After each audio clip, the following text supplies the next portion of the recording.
Hello students, welcome you once again. आज हम वापस बात करने वाले हैं कंजक्शन पार्ट थर्ड की। देखिए, हमने दो पार्ट्स में बहुत ही इंपॉर्टेंट जो कंजक्शन है आपके एग्जाम में आने वाले हैं, बहुत ही इंपॉर्टेंट है, उनका सेशन हमने किया। देखिए, कंजक्शन एक ऐसा पार्ट है जो हर कंपटीशन एग्जाम में पूछा जाता है। हर जो सेकेंडरी लेवल होता है, प्राइमरी लेवल होता है, उसमें भी पूछा जाता है, बहुत ही इंपॉर्टेंट है। जिन्होंने हमारे दोनों सेशन नहीं देखे हैं उनसे मेरा यही रिक्वेस्ट है कि जो दोनों हमारे जो लिंक में दिए गए हैं, डिस्क्रिप्शन में दिए गए हैं, दोनों जो लिंक हैं वो आपको देखना है। आज हम बात करने वाले हैं पार्ट थर्ड कंजक्शन की। इसमें मैं बहुत ही इंपॉर्टेंट जो चीजें हैं आपको वो बताऊंगा। एग्जाम में कैसे पूछी जाती हैं वो भी, उस पर भी हम डिस्कस करने वाले हैं। देखिए, हमने जो लास्ट हमारा सेशन था उसमें हमने पढ़ा था एज सुन एज का नो सुनर में और नो सुनर को एज सुन एज में। उसी सीक्वेंस को आगे बढ़ाते हुए आज हम हार्डली और स्केसली का जो पेयर बनता है वो व्हेन से बनता है। उसमें मैंने आपको ये समझाया था कि नो सुनर का पेयर है वो देन से बनेगा, नो सुनर का पेयर है वो देन से बनेगा, और नो सुनर जो है उसको चेंज करवा लेगा एज सुन एज में, एज सुन एज को चेंज करवा लेगा नो सुनर में। ओके, अब उसी सीक्वेंस में आगे हम देखेंगे कि हार्डली स्केर्सली का पेयर व्हेन से बनता है, तो उनको सेंटेंस में लेके कैसे इनका यूज करते हैं, आइए कुछ सेंटेंसेस लेके देखते हैं। कुछ सेंटेंसेस में सबसे पहले जो हार्डली है, स्केर्सली है, उसको समझते हैं कि हार्डली और स्केर्सली है। आपको ये ध्यान रखना है कि इसका पेयर व्हेन से बनेगा। जिस तरह से नो सूनर का पेयर देन से बनता था, वैसे ही स्केर्सली और हार्डली का पेयर व्हेन से बनेगा। मैं पेयर की बात इसलिए कर रहा हूं कि मोस्टली जो कॉम्पिटिटिव एग्जाम्स होते हैं, उन कॉम्पिटिटिव एग्जाम्स में इनका जो पेयर है वो चेंजेस कर देता है और वहां पे आपको एरर बना के दे देता है कि which part has an error. तो आपको ये ध्यान रखना है कि हार्डली और स्केर्सली का पेयर है वो व्हेन से बनेगा। एक चीज आपको ये ध्यान रखना है, आपको सिर्फ और सिर्फ मैं जो बातें बोल रहा हूं उसी पे फोकस रखना है कि क्या क्या इसमें एरर हो सकती है, क्या क्या इसके अंदर मिस्टेक्स हो सकती है। दूसरी चीज देखिए, इनका सेंटेंसेस देखिए, इनका सेंटेंसेस में पहला है कि आई हैड हार्डली। तो देखिए यहां पर हार्डली जो है उसका पेयर व्हेन से बना। एक चीज तो आपको ध्यान में ये रखनी है। दूसरा आपको ध्यान ये रखना है कि हार्डली का अगर सब्जेक्ट के बाद में अगर आए, यानी कि हार्डली का यूज सब्जेक्ट के बाद में अगर होता है, तब तो सब्जेक्ट के बाद में यहां जो हेल्पिंग वर्ब है उसके बाद में हार्डली का यूज होगा, उस हेल्पिंग वर्ब के बाद में। और अगर यहां पे हार्डली जो है स्टार्टिंग में आ जाए, ये क्या बना रहा है कि मुश्किल से ही मैं घर पहुंचा, तभी मेरे जो फ्रेंड है उसने मुझे कॉल कर दिया। तो यहां पे आपका इन्वर्जन आ रहा है, यानी कि सब्जेक्ट के बाद में यहां क्या आएगा, हेल्पिंग वर्ब आएगी, और हेल्पिंग वर्ब के बाद में यहां क्या होगा, हार्डली जो है उससे पहले हार्डली का यूज होगा। क्लियर हो गया? आपको देखिए ज्यादा कंफ्यूज नहीं होना है, जो मैं बात आपको बता रहा हूं उसको समझना है। उसमें क्या है, ये आपका हार्डली जो शब्द है, हार्डली के बाद में हैड, जिस तरह से no sooner had, no sooner plus helping verb, यानी इसमें आपको ध्यान ये रखना है कि हार्डली और स्केर्सली जब आए तो इन्वर्जन के रूप में यहां हेल्पिंग वर्ब आएगी। ओके, फिर यहां क्या आएगा, सब्जेक्ट का यूज करेंगे, फिर आगे वाला जो सेंटेंसेज है उसका क्या होगा, स्ट्रक्चर होगा। ध्यान रखना। तो इसलिए यहां पे हार्डली के बाद में क्या आ गया, हैड आ गया, उसके बाद सब्जेक्ट के बाद में हेल्पिंग वर्ब आ गई, और हमने पेयर किससे बना दिया, व्हेन से बना दिया। आई थिंक समझ आया क्या होगा। दूसरा देखिए, हार्डली डिड, देखो उसमें था ना एज सुन एज आई केम, उसको हमने चेंज किया नो सुनर डिड आई कम। इस तरह से नो सुनर के बाद में हेल्पिंग वर्ब का यूज हुआ था ना, वैसे ही हार्डली के बाद में यहां डिड का यूज हुआ है, यानी कि हेल्पिंग वर्ब का यूज हुआ है। यहां हेल्पिंग वर्ब हैड आया है, यहां हेल्पिंग वर्ब डिड आई है। इस तरह से I reach home when, pair किससे बना दिया, व्हेन से बना दिया। माई फ्रेंड कॉल्ड मी, मुश्किल से ही मैं घर पहुंचा कि मेरे फ्रेंड का मेरे पास कॉल आ गया। समझ आया? आपको ध्यान रखना है कि अगर स्टार्टिंग में अगर हार्डली से अगर सेंटेंस स्टार्ट होता है, तब तो हम हार्डली के तुरंत बाद में हेल्पिंग वर्ब का यूज करेंगे, और अगर सब्जेक्ट के साथ में अगर क्या होता है सेंटेंस स्टार्ट होता है तब हम यहाँ पे हेल्पिंग वर्ब के बाद में यानी कि हार्डली से पहले हेल्पिंग वर्ब का यूज करेंगे। आपको आई थिंक समझ आ गया होगा। कुछ एक दो सेंटेंसेस और लेके देखते हैं, अच्छे से समझ आ गया आपको। नेक्स्ट आपका देखिए, she reached the station the train arrived. इसको जैसे ही हम चेंजेस करते हैं हार्डली या स्केर्सली व्हेन से जैसे हम इसको चेंजेस करते हैं तो आपका ये कैसे बनेगा, हार्डली। हार्डली। अब देखिए यहां ये कह रहा है कि सी रीच्ड द स्टेशन। अब आपको ये देखना है कि हार्डली के बाद में हेल्पिंग वर्ब कौन सी आनी चाहिए। यहां ये पास्ट सिंपल टेंस है तो पास्ट सिंपल टेंस की हेल्पिंग वर्ब क्या होगी, डिड होगी। तो hardly did see, hardly did see reached the station क्या बन जाएगा, कनेक्टिव वर्ड क्या लग जाएगा, वैन लगेगा। यानी कि इसका पेयर जो बनेगा वो वैन से बनेगा।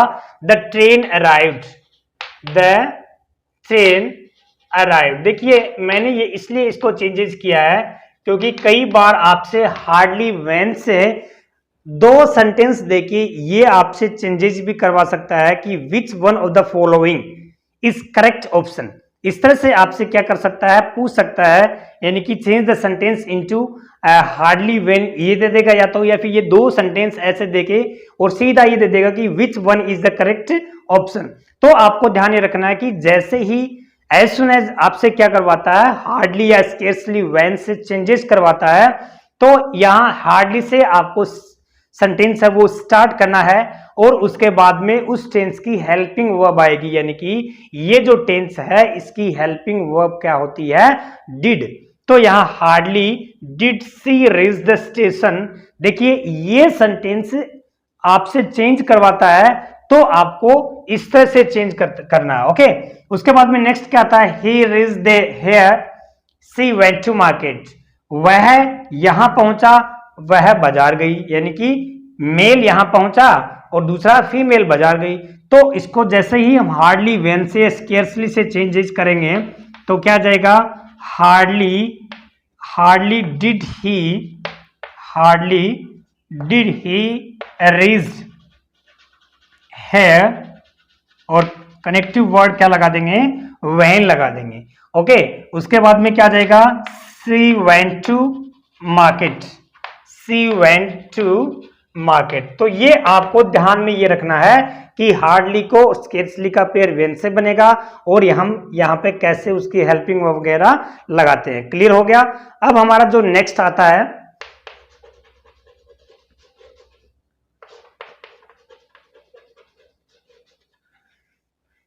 क्या हुआ, ऑल्दो और दो। इनका पेयर हम किससे बना सकते हैं, येट से भी बना सकते हैं। देखो आपको इसमें बहुत ही इंपॉर्टेंट है, ध्यान रखना। यहां ऑल्दो है वो अकेला भी आता है, इन दोनों का मतलब ये होता है यद्यपि या फिर हालांकि। ओके, यहां पे ये होता है कि आपके पास में दो सेंटेंसेज हैं, आपके पास में क्या है, दो सेंटेंसेज हैं, दोनों एक दूसरे के क्या है, जस्ट ऑपोजिट है, इनवर्जन में है दोनों। यानी कि ये वाला इसके विपरीत है। समझ आए आपको। यहां पे जो सेंटेंस होगा इसका उल्टा ये होगा। एक चीज तो आपको ध्यान रखना है कि या तो इनका पेयर बनेगा नहीं किसी से, या फिर इनका पेयर बनेगा तो भी हम किससे बनाएंगे, यट से बनाएंगे।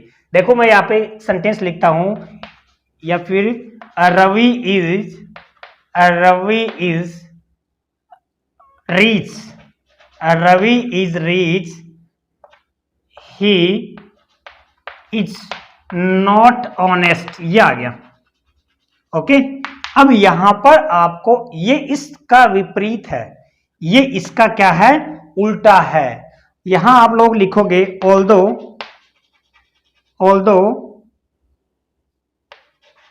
Ravi is rich yet he is not honest, he is not honest। देखिए ये कह रहा है कि रवि है वो रीच है फिर भी वह ईमानदार नहीं है। ओके, दूसरा सेंटेंस इसी से लेकर देखते हैं कि Pankaj is intelligent. Pankaj is intelligent. He couldn't pass. He cannot solve this question. जैसे कि मान लीजिए यहां हो गया he cannot solve this question. Okay, यहां आपको ध्यान ये रखना है कि यह एक दूसरे का जस्ट ऑपोजिट है। यहां पंकज है, इंटेलिजेंट है, फिर भी वह क्या नहीं कर सकता, इस क्वेश्चन को सोल्व नहीं कर सकता। तो ये इस दूसरे का एक दूसरे का विपरीत है। तो यहां पे आप इसको जैसे ही करोगे, दो Pankaj is intelligent, Pankaj is intelligent, yet आपको लगाना है तो लगा सकते हो, अदरवाइज यहां क्या लगाओगे, कोमा लगाओगे। ही cannot solve this question. Intelligent होने के बावजूद भी वह इस क्वेश्चन को क्या नहीं कर सकता, सोल्व नहीं कर सकता। इस तरह से देखिए ये दोनों एक दूसरे के क्या हैं, जस्ट ऑपोजिट है। एक सेंटेंस यहां पे मैं और समझाता हूं, लास्ट सेंटेंस यहां मैंने लिखा कि PRAVWN, Praveen is poor, Praveen is poor, he is honest, he is honest, ये है। तो ये पुअर है, गरीब है, लेकिन क्या नहीं है, वह क्या है, ऑनेस्ट है। इसको आप जैसे ही करोगे, although Praveen is poor, okay, yet he is honest, he is honest. अब यहां पे देखिए दोनों एक दूसरे के विपरीत हो गए। आपको ध्यान ये रखना है कि जैसे ही दो सेंटेंस होंगे, ऑल्दो या दो, इसका यूज जैसे ही हम करेंगे तो दोनों सेंटेंस में एक दूसरे के ऑपोजिट होंगे। ध्यान रखना, एक चीज ये भी हो सकता है, ये आगे वाली जो क्लोज है वो पहले भी आ सकती है।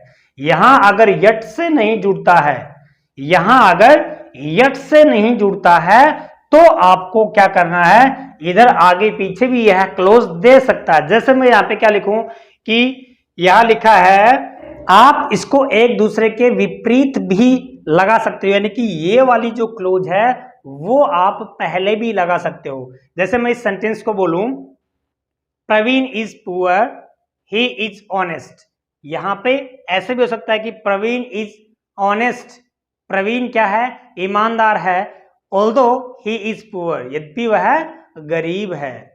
तो वह ईमानदार है लेकिन गरीब है। तो दोनों एक दूसरे के क्या हो गए, इन्वर्जन में हो गए, दोनों एक दूसरे के उल्टा हो गए।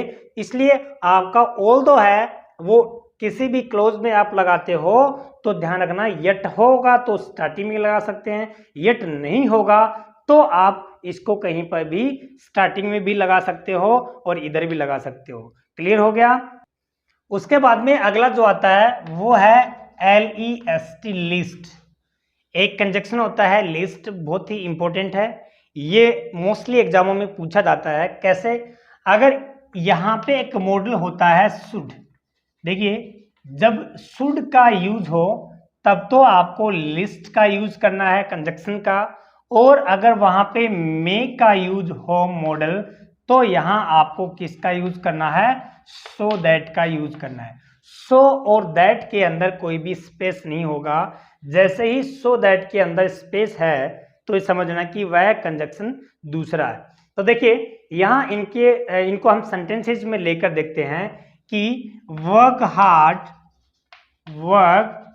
Hard, list you should fail, list you should fail. यहां इसका मतलब होता है ऐसा न हो कि, यहां इसका मतलब क्या होता है, ऐसा न हो कि, ओके। और सो दैट का मतलब क्या होता है यहां पे, ताकि। ध्यान रखना कि शुड आ गया, इसी सेंटेंस को मैं ऐसे लिखूं कि work hard so that you में पास, ताकि तुम क्या हो सको, पास हो सको। वर्क हार्ड ऐसा ना हो कि तुम फेल हो जाओ। देखिए यहां कोई भी एक तो आपको ध्यान ये रखना है कि इनके आगे कोई भी नेगेटिव वर्ड यूज नहीं करना है। यहाँ पे ये जो कंजक्शन है लिस्ट और सो दैट, इनके आगे कोई भी नेगेटिव कंजक्शन यूज नहीं करना है, एक चीज। दूसरी चीज यहाँ पे शुड अगर आया तो लिस्ट का यूज करेंगे, में अगर आया तो सो दैट का यूज करेंगे। बहुत बार पूछ लेते हैं, यहाँ ब्लैंक दे देते हैं, यहाँ ब्लैंक दे देते हैं, और इन ब्लैंक को क्या करते हैं, फिलअप करवा लेते हैं कि which one is correct option, ABCD में दे देंगे या फिर आपको इसको एरर बना के दे देंगे। ये ध्यान रखना है कि work hard list you should fail, दोनों का मतलब क्या है। देखिए कि वर्क हार्ड, जैसे कि एक सेंटेंस और लिखते हैं कि run fast list you should miss the bus, बस को क्या नहीं कर दो, मिस ना कर दो। फिर दूसरा इसी क्रम में क्या लिखेंगे, रन फास्ट, यहां क्या आ गया, so that, run fast so that you may catch the bus, you may catch the bus, तुम बस को क्या कर सको, तुम बस को क्या कर सको, कैच कर सको, यानी कि उसको पकड़ सको। तेज दौड़ना है ताकि तुम बस को पकड़ सको, तेज दौड़ना है ऐसा न हो कि तुम बस को मिस कर दो। समझ आया? ध्यान रखना दोनों में आपको इस तरह से शुड, इसका pair should say, so that का पेयर में से, बिकॉज बहुत ही इंपॉर्टेंट है। ओके, अब जो आपका आएगा वो है अनटिल और अनलेस, अनटिल और अनलेस। वैसे तो स्पेशल मैंने अनटिल और अनलेस में कंपैरिजन का मेरा एक अलग से सेशन है, बट फिर भी इसी कंजक्शन में इसका यूज करता हूं मैं। यहां अनटिल जो है वो आपको टाइम बताता है। जैसे कि मैं यहां पे सेंटेंस लिखूं कि stay here until I come, until I come. यहां ये जो अनटिल है वो टाइम बताएगा, और ये जो अनलेस है वो क्या बताएगी, कंडीशन बताएगी। ओके, कंडीशन बताएगी और टाइम बताएगा। यहां पे स्टे हेयर अनटिल आई कम, आपको यहीं रुकना है जब तक मैं न आऊं। बहुत बार इसमें आपको ऑप्शन दे देता है, टिल दे देता है। ओके, तो यहां ध्यान रखना टिल जब आता है तो उसमें यहां आगे नेगेटिव वर्ड आ सकता है, बट यहां ये कह रहा है कि ये ऑलरेडी नेगेटिव है, जब तक न। इन दोनों का मतलब क्या होता है, जब तक न। तो एक चीज का तो ये ध्यान रखना है, इनके बाद में कोई भी नेगेटिव वर्ड नहीं आएगा। दूसरी चीज अनटिल है वो एक टाइम को शो करता है, बहुत बार आपके एग्जाम में पूछा जाता है ये, stay here until I come, keep speaking यानी कि बोलते रहो, keep speaking until I stop you, जब तक मैं आपको रोकता नहीं हूं, स्टॉप नहीं करता हूं, तब तक क्या करते रहो, बोलते रहो। कीप राइटिंग लिखते रहो। ओके, अनटिल आई से, जब तक मैं न कहूं तब तक क्या करते रहो, लिखते रहो। इस तरह से आपको क्या है, ये जो अनटिल है आपको इस तरह से यूज करना है। अनलेस का यूज हम क्या बनाएंगे, कंडीशन बनाते हैं। क्या बनाते हैं, कंडीशन बनाते हैं। कैसे कंडीशन बनती है इसमें, जैसे यहां पे यू कैन नॉट पास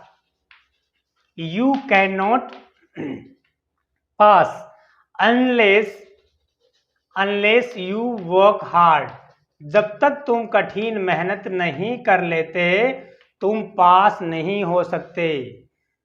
समझ आया क्या आपको, जब तक तुम कठिन मेहनत नहीं कर लेते तुम पास नहीं हो सकते। तो यहां पे देखिए कंडीशन बनी कि नहीं बनी, तुम हार्ड वर्क नहीं करोगे तुम पास नहीं होगे। You will not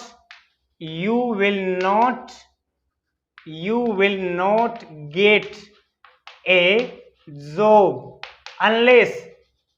unless you look for unless you look for, जब तक तुम तलाश नहीं करोगे तुम्हें जॉब नहीं मिलेगी। भाई घर बैठे जॉब मिल सकती है क्या? जब तक तुम तलाश नहीं करोगे तुम्हें जॉब नहीं मिलेगी। तो यहाँ पे कंडीशन बनी है ना, तो कंडीशन बनी है तो हम इनका यूज अनलेस का यूज करेंगे कंडीशन के लिए, और जब टाइम जब आता है उसके लिए हम किसका यूज करेंगे? अनटिल का यूज करेंगे। इस तरह से बहुत ही इंपॉर्टेंट सेशन है।